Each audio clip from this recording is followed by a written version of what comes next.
Be seated. I want to sincerely thank our Honorable Pastor Bishop Robinson Fondong for inviting me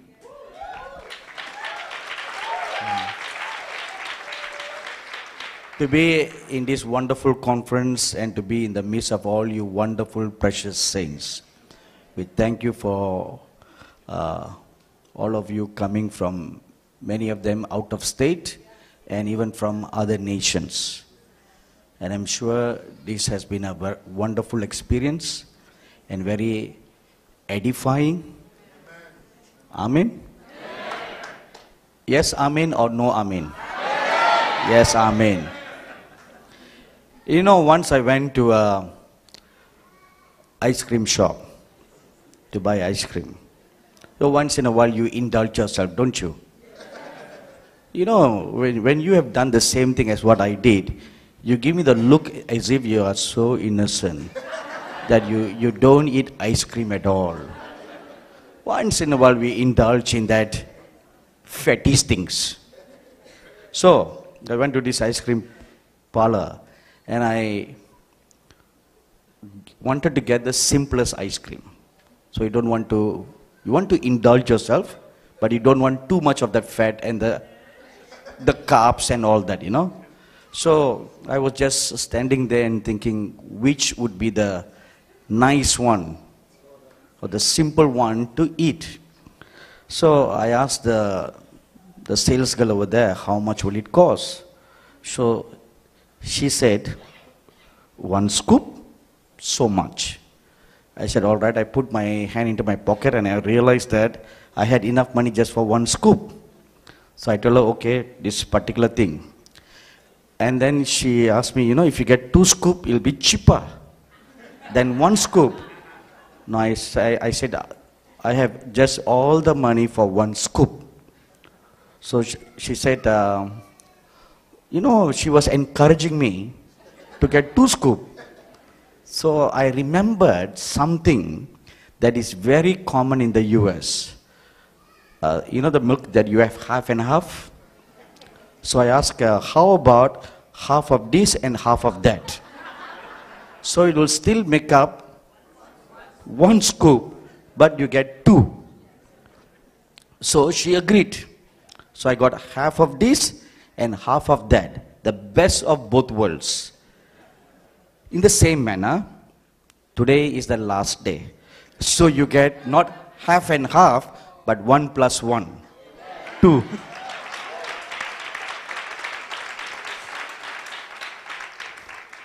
I will be just half the speaker, and Dr. Bruce Allen, because he's doctor, he will come with you the full course meal. I'll be just the appetizer. Amen? Now, as I was pondering and waiting on the Lord, what brief message to share with you this morning, the Lord gave me 3 words, 3 parting words for you to take hold of as you will leave this conference to go back to your various homes. All during this conference, these past 4 days, you have been hearing wonderful messages from each and every man of God. Even those who spoke in the morning briefly, there were still nuggets of great truth that God had imparted into your spirit. Even like the one single message that Pastor Johnny Taylor brought, it was very impactful. Amen? So, whether a speaker is a known speaker or unknown speaker, whether they are young speaker or old speaker, it is God who speaks through them. Amen. I will never forget this incident that a dear man of God shared with me, which he witnessed firsthand. It was in the year 1986 when Dr. Billy Graham had organized a conference for evangelists in Amsterdam. So this minister of God from India, who's a very dear friend of mine, was invited to be a representative from India at this conference. So one morning, or either a morning or afternoon session. An ordinary, simple evangelist from Africa was to address the plenary session. So no big name speaker was assigned for that session. So they were all seated, and this evangelist friend of mine was seated on the second row behind the first row where speakers always sit. So as they were all waiting for the session to begin, just about a few minutes before the session began, Dr. Billy Graham entered into the auditorium. And he came and he sat on the first row, on the seat where he usually sits. The MC of the day began to shiver when he saw Billy Graham in the meeting. So he nervously looked through his schedule to see if Dr. Graham was assigned to speak that day. So when he double-checked to see and was made sure that Dr. Graham was not scheduled to speak that day, and he was still surprised why did Dr. Graham showed up. So he went and greeted Dr. Graham and sat beside him, and very meekly asked Dr. Graham, says, "Sir, I'm sorry, you're not assigned to speak this afternoon. Did you come by mistake?" And the evangelist friend of mine was sitting right behind Dr. Graham, overheard the entire conversation, and this is what he overheard. Dr. Graham said, "I have come to hear what God will speak through this man of God." So that shocked this evangelist friend, because the speaker that day was an unknown, ordinary evangelist from Africa. So not only Dr. Graham sat in the meeting, but he also studiously took down notes of what this man of God was speaking. So that incident impressed this man of God so greatly that he then learned the secret to the greatness of Dr. Billy Graham, his humility. See, you're not a respecter of person, whether high name speaker or no name speaker. God can speak through any vessel. Amen. Sometimes even through heathen people, God can speak to you. Have you experienced that? He may be a Hindu person or a Muslim person or totally atheist. When you least expect, suddenly they open their mouth and they speak to you, and deep down in your heart you know that it was God who was speaking through them. Right? So we should not look down upon anyone nor overestimate anyone. If God can speak through a donkey, He can speak through any animal. Amen. So today I am the donkey. Now, 3 words. Number 1. Turn with me to the most familiar passage that we all know too well, but at the same time we all overlook that scripture too much. Matthew chapter 6, verse 33. The Lord Jesus Christ said here, "But seek ye first the kingdom of God and its righteousness, and all these things shall be added unto you." Now, if you look at that last portion of the scripture, it says, all these things. And what are all these things? The all these things refers to the things that are found in verses 25 to 31. Food to eat and clothes to wear. The daily necessities of our life. So we are often at times overly concerned, overly worried, overly focused on the daily necessities of our lives. Food to eat, clothes to wear. Between food to eat and clothes to wear hung all other necessities of our life, like a job, or a house, or a car, or anything. So most of the times we are pursuing after these all other things, and we forget the weightier matters of the law.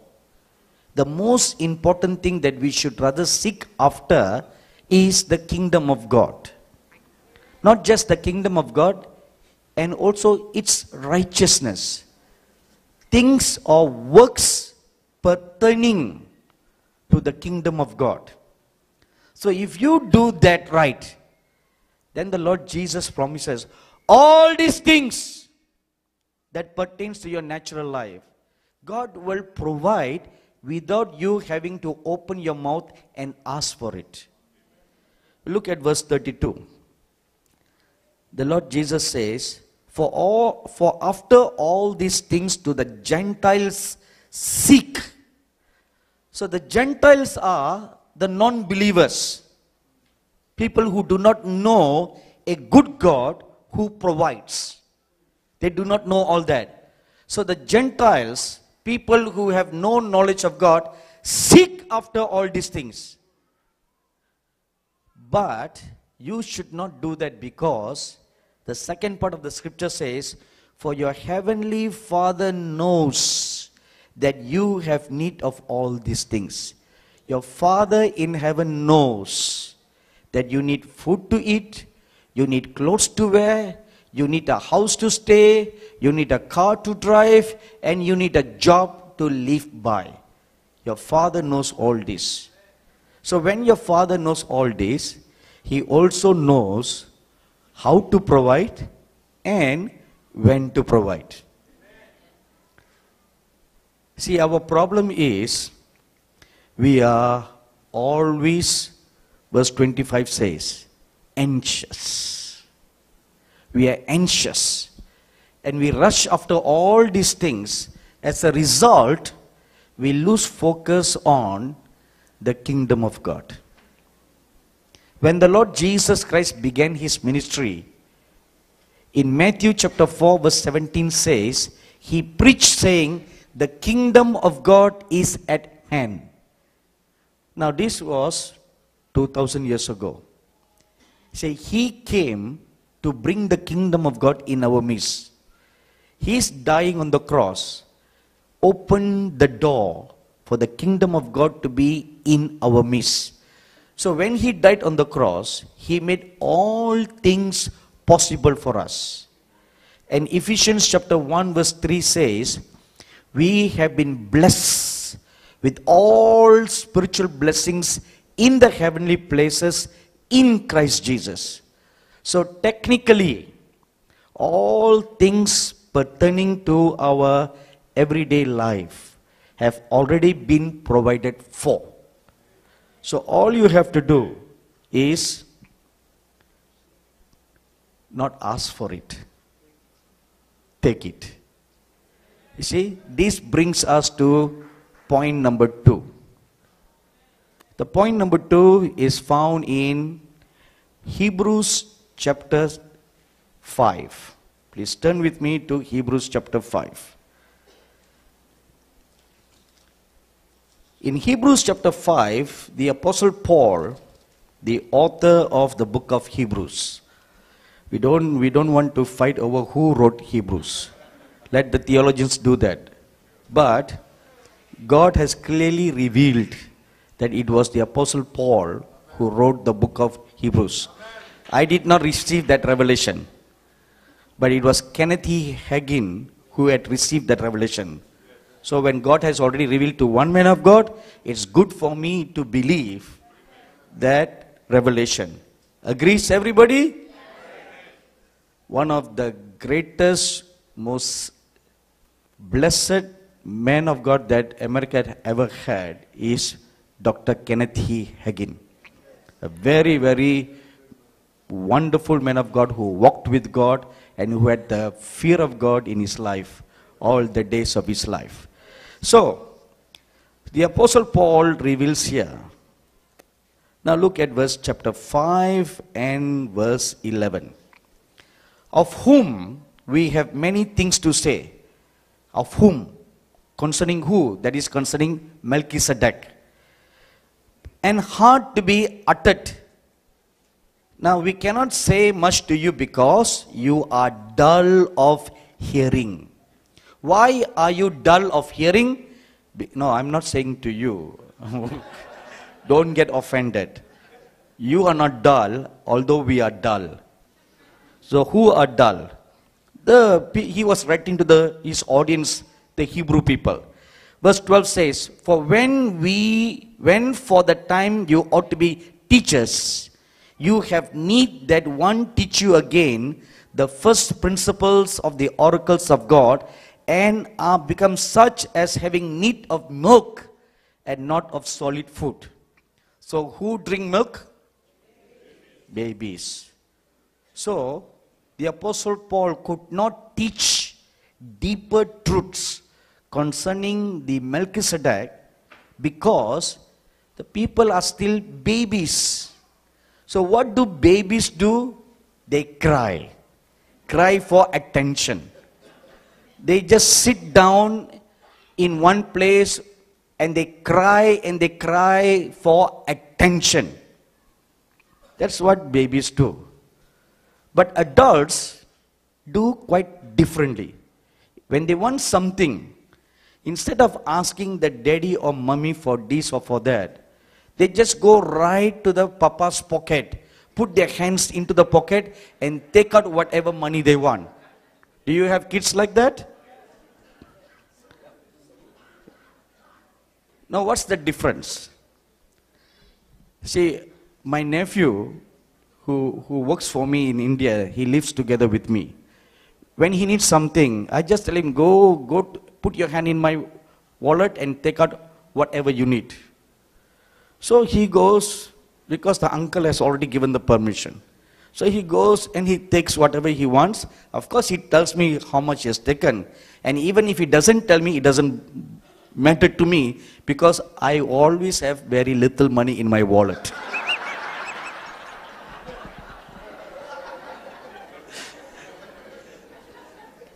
You know why? Hey, don't laugh. They all get a high salary. I don't. They have a good boss who pays them good salary. My boss takes good care of me too, but not in everyday sense of dollars and cents that I see. My boss makes sure that I'm always taken care of. In that respect, I have no lack. Amen. You see, let me give you one good example, very good example. Whenever I visit the US, the most common American food that I eat all the time is hamburgers. The great American food. One reason is, I always eat after the meetings, not before the meetings. And the meetings end about 9-ish or 10-ish at night. And most of the good restaurants are always closed by then. And the only thing that's available is Big Mac, the Big M, or the Big W, Wendy's, or the In and Out. You go in, you come out. Or Jack in a Box. These are the stuffs, you know. So, that's what I always end up eating. When we leave the church, before we go to the hotel, we drive through and grab a burger and a fries and a Coke. These are the good old days. I stopped doing that. And we go. So this has become the staple diet. So there is one precious daughter who comes all the way from Virginia to all my meetings. She heard me saying all this, and then she decided that she will cook nice Indian meal for me each time I come to the US. So she and her family, her husband and her children, always come to all my meetings, and they bring big pots of food to last me for 4 days or 5 days of the conference. And she didn't tell this to me beforehand. If she had told me beforehand, I would have always rejected them, because I'm of the opinion I should not trouble anybody. But she does it on her own and brings the food. and always surprises me with nice, good, traditional Indian food, which only heaven can produce. So look at that. This is one simple example. When you seek after the kingdom of God and after his righteousness, all these things, all these earthly things, they will come after you. Our good Father knows this poor boy is eating McDonald's every day. Very bad, unhealthy food. Let me do something for him. So he moved this precious child to cook food and bring it. See how good God is. Amen.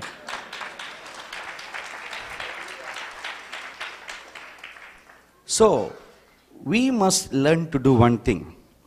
Now look at chapter 6, verse 1. Therefore, leaving the principles of the doctrine of Christ. Now what are the first principles of the doctrine of Christ?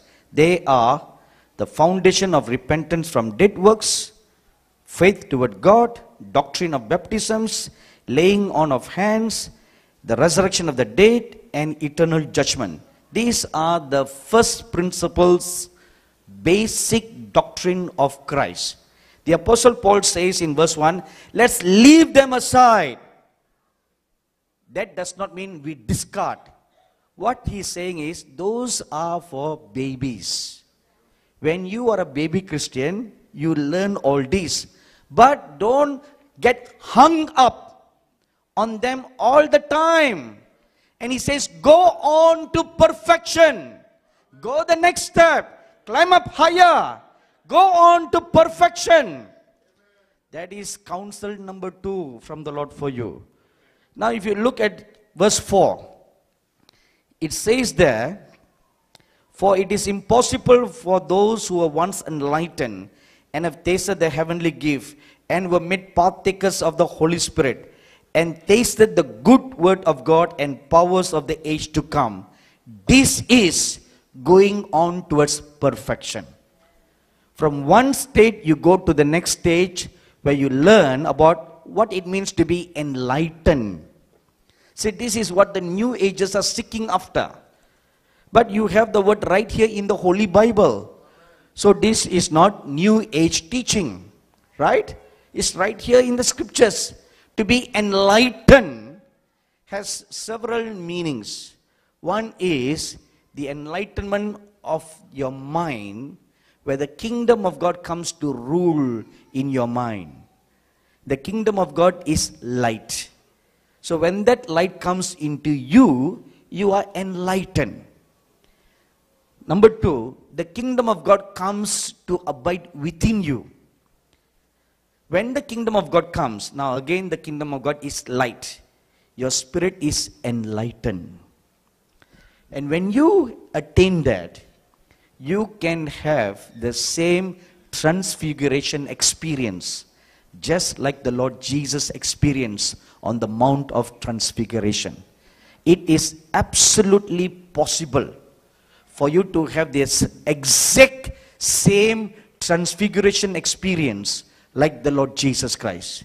And that's what the Apostle Paul writes here, be enlightened. Secondly, taste the heavenly gift. There are so many gifts in heaven. You need to taste them. How can you taste them? What is a heavenly gift?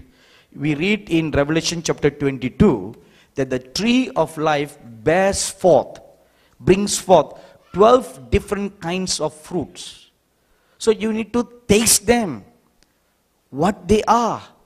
What it is. In the year 1994, the Lord called me to fast for 3 days. And on the last day, the third day of the fast happened to be on a Sunday. So I was fasting the whole day. As I began my fast, that particular morning I felt a strong compulsion to just worship the Lord rather than first meditating the word or waiting on God, which I do more than any other thing. So as I began to worship the Lord, I was just lost in worship. After about an hour of worshiping, I felt in my spirit there was someone present in my small bedroom. When I opened my eyes, I saw an angel of God standing before me with a silver plate in his hand. When I looked at the plate, there were 4 different kinds of fruits. They were all cut in different shapes. And I asked the angel, what are these? So he said, these are fruits from the tree of wisdom. God has sent these fruits for you to eat. So I looked at the angel, and a big doubt came in my heart. We have only heard of the tree of life, but I've never ever heard the tree of wisdom. Never heard it mentioned in the Bible. So I thought, this must be an angel of light from the devil who had masqueraded like a true angel and brought some fruit. So I remembered what Satan, the serpent, did to Eve. You don't want to eat the wrong fruit. Then if you eat the wrong fruit, you get wrong wisdom. Wisdom from the devil. So I took one step backwards and I prayed, Spirit of the living God, is this angel truly from you? And the Holy Spirit, yes, I have sent him, take and eat. But I said, but where is it written in the Bible concerning fruits from the tree of wisdom? Then the Holy Spirit very, very kindly said to me, have you not read what James chapter 1 says? The wisdom that comes from above is peaceable. So there is a wisdom that comes from above, and that wisdom is manifested as a fruit from the tree of wisdom. So take and eat. So I took those fruits. One of them looked like a papaya. You know what's a papaya? Okay. Like a papaya cut in a small piece, like a triangle. And there were another fruit that looks like black currant. And there were 4 pieces. And there was 2 other fruits, I forgot what they are today. And when I ate them, though they were spiritual, they really tasted like real fruit with all the juice and the sweetness. And after I ate, this angel just disintegrated like, have you seen Star Trek movies? You know when they say, beam me up Scotty? How the person disintegrates into particles? That's exactly how this angel disintegrated. That was the first time I saw the angel transform like particles and they just come to a center point and then vanish. So after he disappeared, the Lord Jesus Christ came.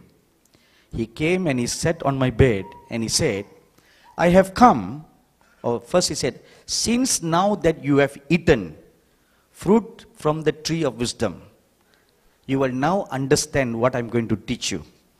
I'm going to teach you secrets of the universe. And then there was a book on my bed. See, I have a great fascination for astronomy. So for the past 1 week, I was reading a book called A Brief History of Time, written by Stephen Hawking. And there were many things quite hard to understand. But because of my interest in astronomy, I was just reading it as a pastime. The Lord took the book and he said, let's go through this page by page. And I will now teach you the true secrets of the universe. So we went through from page 1 to page 330, the entire book. And the Lord explained where the scientists were right and where they were wrong. And the many things that puzzle science, He explained to me in so simple terms how the scientists, because of their knowledge, it has veiled them from knowing the truth. See, that wisdom or ability to comprehend was made possible because of the spiritual gift, the heavenly gift that I received from the Lord. You taste and see how good God is. So that's what the second part means. Now look at the third part. Partakers of the Holy Spirit. Partakers of the Holy Spirit is not just the baptism of the Holy Spirit. It goes beyond that. Now, you see, we all stop at the baptism of the Holy Spirit, but there is also a baptism of fire. And there is also a fellowship with the Holy Spirit. See, we miss all that.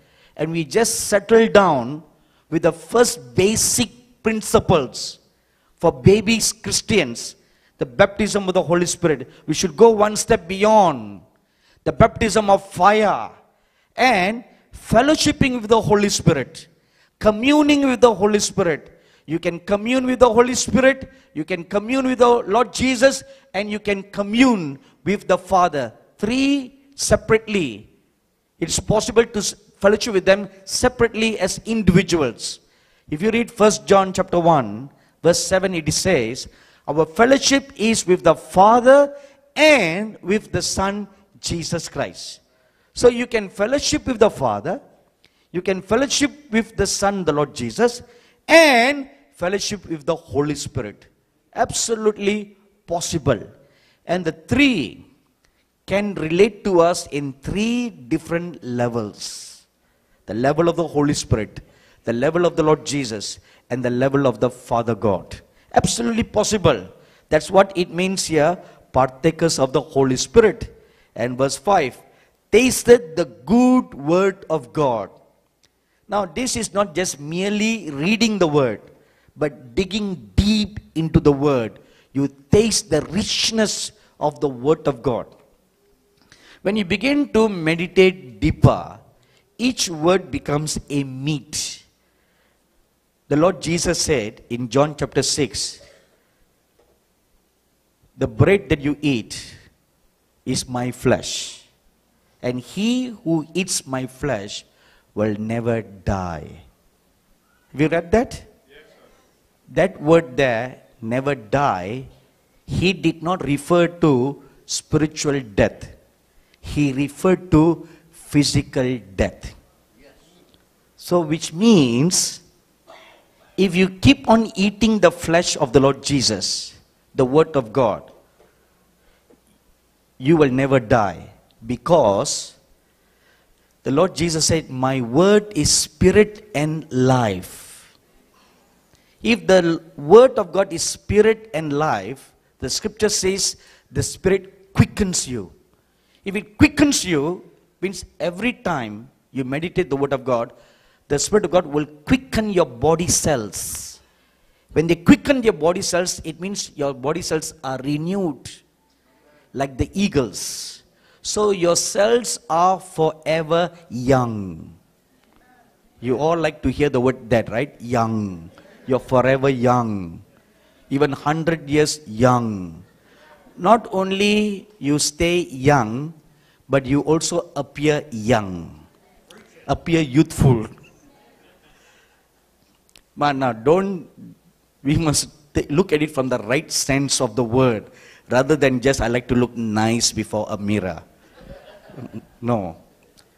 You know, there was once a woman, she was in her mid-40s, or mid-50s, and suddenly she met with an accident and she died instantly. So when she died, her spirit came and stood before the Lord Jesus. And she was so mad and she cried furiously before the Lord. Lord, how can I die so early in my life? I'm still in my mid-50s. I still have more years to live. How can I die? She shouted at the top of her voice, hoping that she could frighten the Lord Jesus. So the Lord Jesus Christ sat on his throne and he was so sympathetic towards her pleas. And he looked at an angel and he asked him, why is it that you have not all protected her? So the angel had no answers to give. So the Lord looked at her and said, all right, you go back. I extend your life. You shall live for another 40 years. So the woman made a mental count. So I'm now 55 plus 40, 95. Oh, praise the Lord. So she was so thankful to the Lord. She bowed down, she worshipped the Lord, and she rose up from the dead. And when she rose up from the dead, she was so happy that God has blessed her with another 40 years. So when she came out of the hospital, as she was about to go home, she thought to herself, since I have 40 more long years to live, let me do one thing. Let me go and beautify myself and change my years so that I will look young and beautiful like an 18-year-old something. So she found the best cosmetic surgeon in the city, and she made an appointment, and she went and consulted, and she went under the knife. Now before that, the Lord promised her that she will live for 40 more years. And she also made the Lord promise her that his angels will constantly protect her all the days of her life, till she finished her life. So the Lord promised her. He said, I will not just give you one angel, I will give you two angels. So two angels to stand on her right hand, on her left hand, to protect her all the time. So wherever she went, those two angels followed her. So she went into this hospital, and she went under the knife, and after several hours she came out of the what? Huh? Yeah, anesthesia. And she looked at herself in the mirror. She couldn't believe what she was seeing. All the black eye has gone. All the sagging muscles gone. Everything gone, and she looked like an 18-year-old Princess Diana. She was so happy with what she looked like, and she paid the surgeon for all his fees, and she grabbed her bag, handbag, and before she went, she had already bought nice new clothes that will fit into her nice slim body. So she put on her nice, charming looking, electrifying, attention-grabbing clothes, and she stepped out of the hospital, and she looked at the bright sun that came and kissed on her. She was so happy, so joyful. She stepped out on the road, and out of nowhere a truck came and hit her, and she died on the spot. Instantly she died. So, and she opened her eyes, she stood before the Lord Jesus. She was so mad, she ran up to the throne of God to jump on him and shout at him, and she was so mad.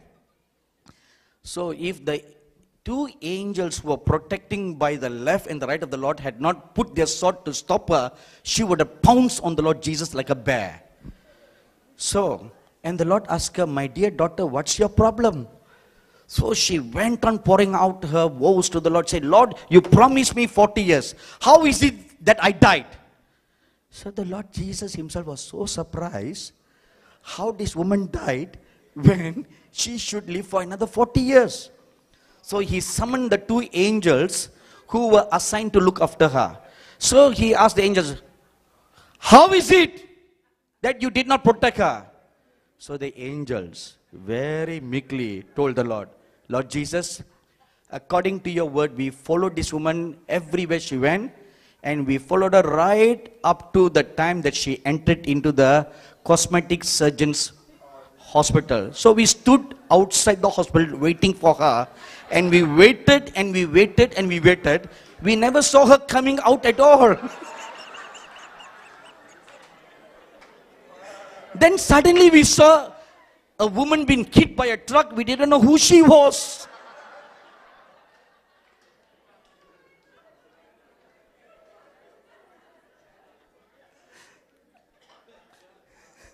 So, next time you go for Botox, remember this story. So, this is not that. So, you don't want to taste the good word of God for those kind of purposes.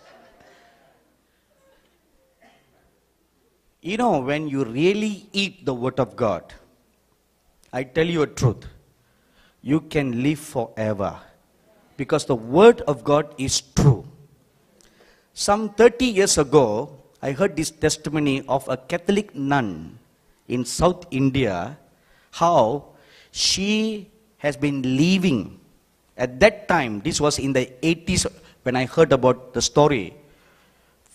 At that time, for the 30 or 10 or 15 years, she has not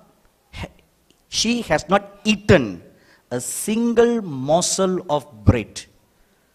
I was surprised. So what does she do, I asked.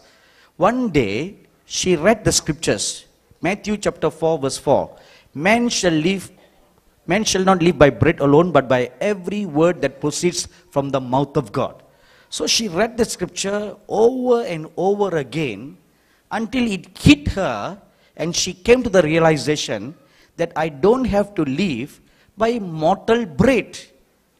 So when that realization hit her, she decided that for lunch, she's going to meditate the Word of God.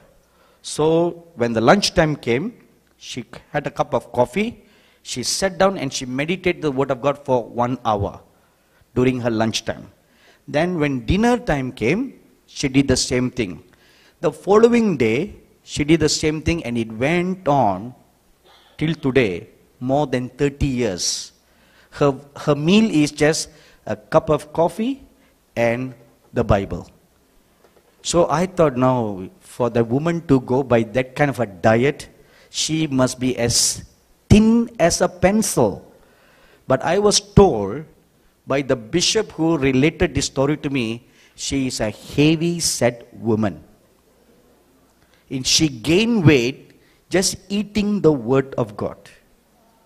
So that proves what the Lord Jesus said, he who eats my flesh shall not die. So it is absolutely possible to live in that realm. That is the kingdom realm. When you live in the kingdom realm, how can you die? There's no death in God's kingdom. Am I right, everybody? Because God is life. So when you partake life, how can you die? You cannot die. So that's what that scripture says. Tasting the good word of God. And finally, and the powers of the age to come. See, the powers of the age to come is mentioned only in the scripture in the entire Bible. So that is for the matured sons of God. So when you attain this level, it brings you to point number 3. Revelation chapter 4 verse 1.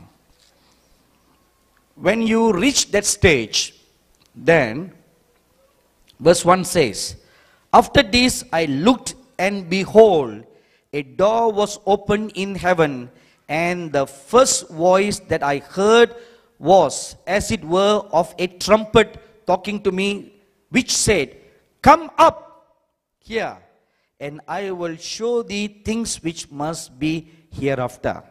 Now you see two things in the scripture. Number 1, a door was opened. So it's a past tense. I see a door open. The Apostle John did not say like that. It's not a present tense. Said a door was opened. And then secondly, he heard a voice say, come up. Now when you reach that stage, every time you pray, or every time you are even meditating, thinking upon the Lord, you will see a door open before you in heaven. And you will hear a voice say, come up. So every day can be a heavenly experience for you. You don't have to be on this earth. Each time you pray, or each time you even want to talk with the Lord, you're always there before His presence, looking at Him directly, talking to Him face to face, fellowshipping with the saints of God in heaven, fellowshipping with the angels in heaven, fellowshipping with all things in heaven. The Lord God is calling you to this life.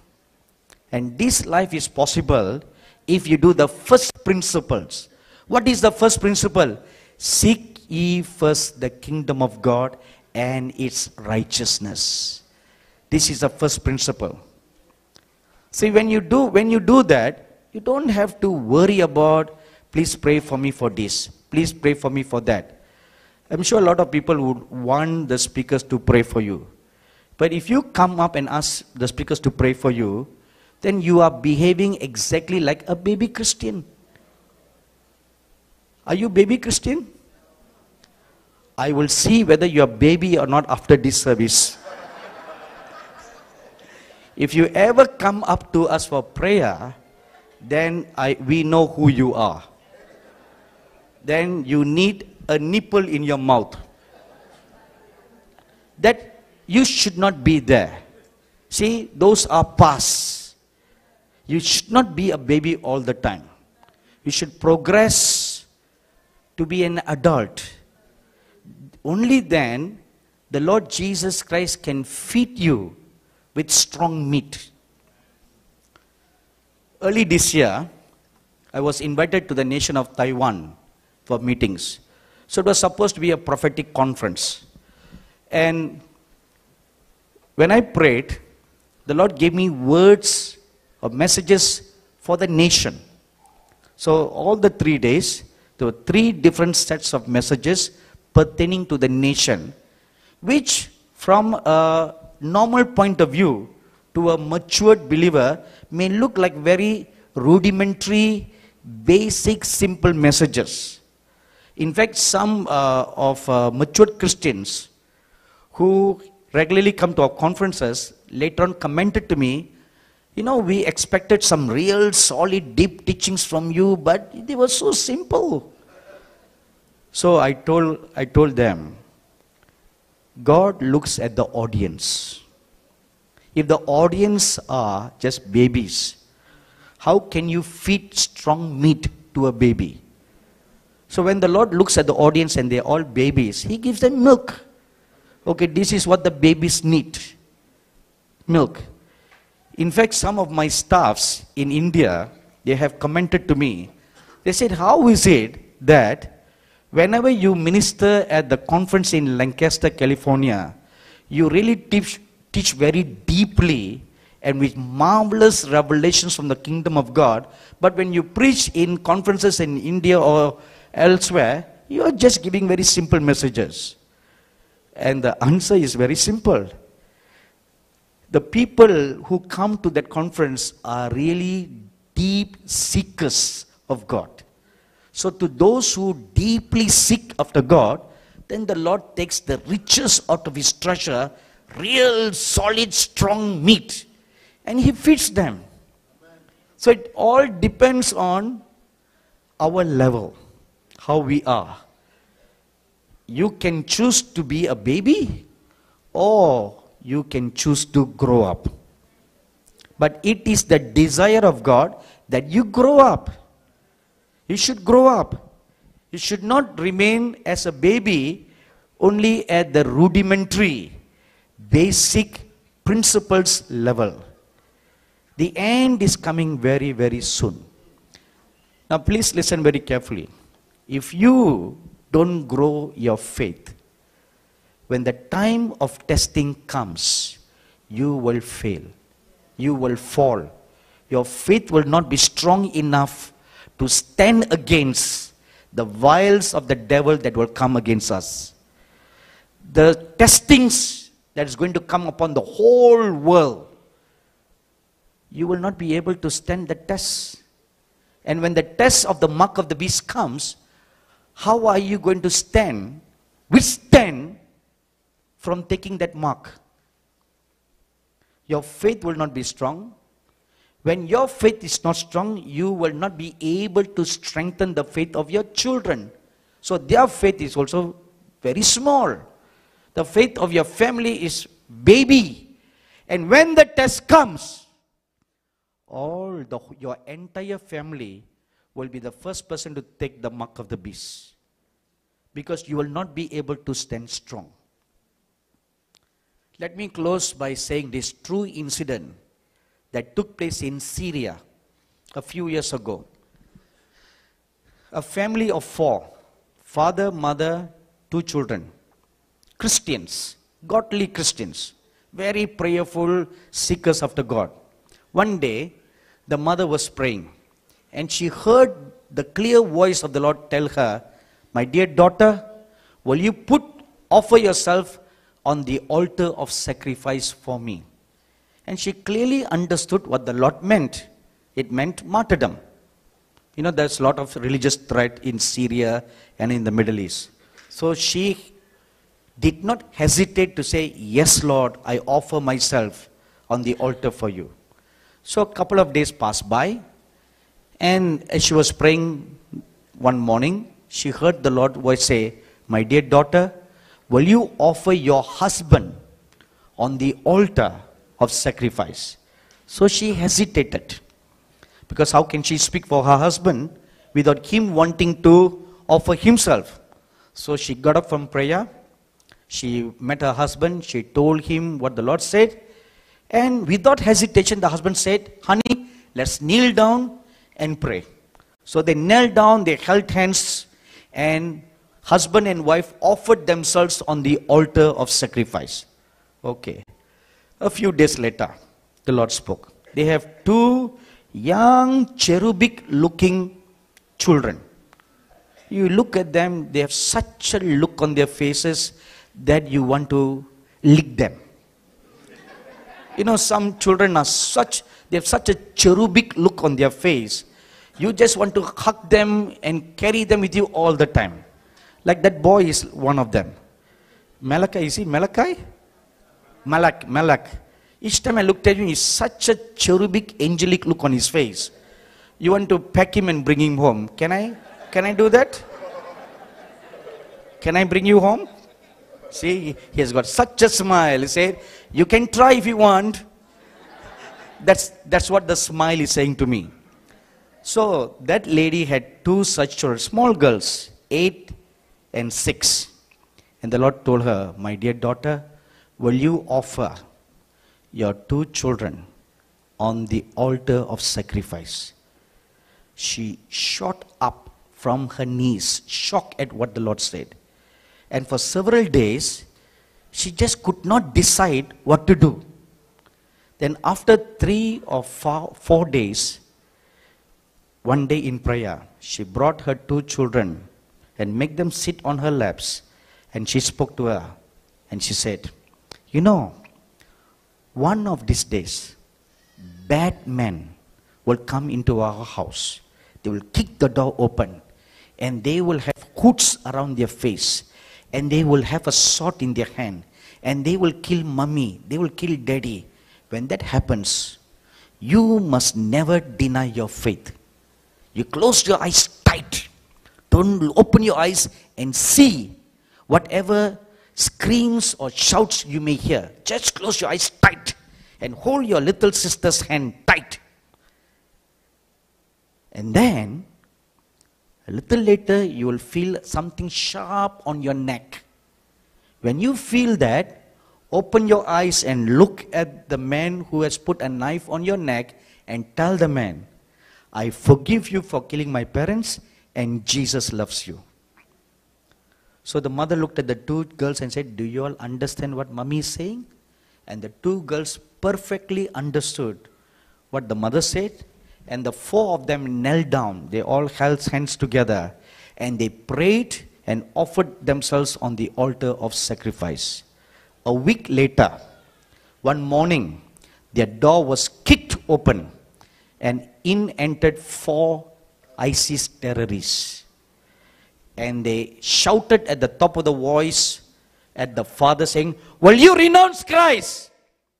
When he said no, the sword swung and his head rolled on the ground. And the girls remembered what the mother said. They quickly ran into the bedroom.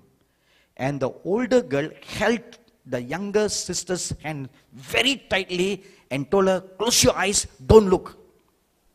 Then sure enough, they heard another fall of a body, the mother's body. Thud. And in a little while, the older girl felt a sharp sword, something sharp on her neck. And she remembered what her mother said. She opened her eyes, looked straight into the eyes of the ISIS terrorists, and she said, "I forgive you for killing my parents and Jesus loves you." The little girl's neck was cut, so was her sister's neck. The entire family died as a martyr. How is this possible? Because the mother's faith was strong, the father's faith was strong, and they strengthened the faith of their 2 little daughters. The whole family's faith was strong. How is our faith? How is your faith? How is your children's faith? You can only strengthen your children's faith if you yourself are strong. If your faith is not strong, how can you strengthen your own children's faith? Even if you don't get the call to die as a martyr, there is another test that's coming for the whole world, the mark of the beast, which is worse than martyrdom, you know, because martyrdom takes place in an instant. You're killed, you're gone. But mark of the beast, you're going to take it for life. You have to run as a fugitive from the government of the Antichrist. And if you run away, and you are hiding here and hiding there, you have no food to eat, no water to drink, what will you do? How can you bear the cries of your baby crying for milk or crying for food? Can you hear their screams until they die? See, one baby is screaming and crying now. For whatever reason the baby is crying, I don't know. Whether it's crying because I'm preaching too long, or for milk, or whatever reason, I don't know. But there are many mothers and fathers here. You know the cries of your baby when they want food or they want milk. You know that very well. You can distinguish the sound of the cries. Right? Am I right, everybody? So, can you bear the cries of your baby from hunger? Can you tell your baby, don't worry, child, even if you die crying, Jesus, you will be in Jesus' presence. Don't worry. No matter what happens, mommy will not take the mark of the beast. Mommy will not buy food for you. Can you say that? See, this is a test that is coming very, very soon. This generation will not pass by without seeing the mark of the beast. Do you know that already in the US they have already implemented the chip being implanted in your hands? It's already started. It's not nationally implemented yet. But in many states they've already started this. It's on a voluntary program now. It's just a matter of time before they make it compulsory. And this is something that will be implemented all over the world, not just in the US.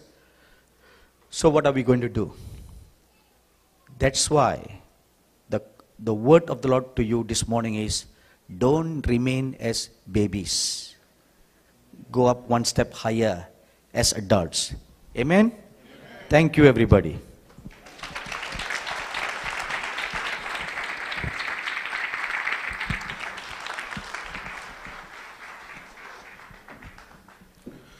Wow, praise the Lord. Hallelujah.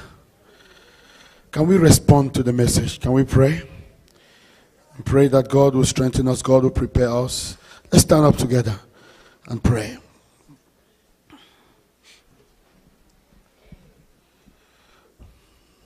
Just ask the Lord to help you, to make you ready. Just hearing what happened in Syria. The question is, are we ready? Are we teaching our children? Are we building them or are we strengthening them? Let's ask the Lord to prepare us, to make us ready. Let's pray together. Make us ready, Lord,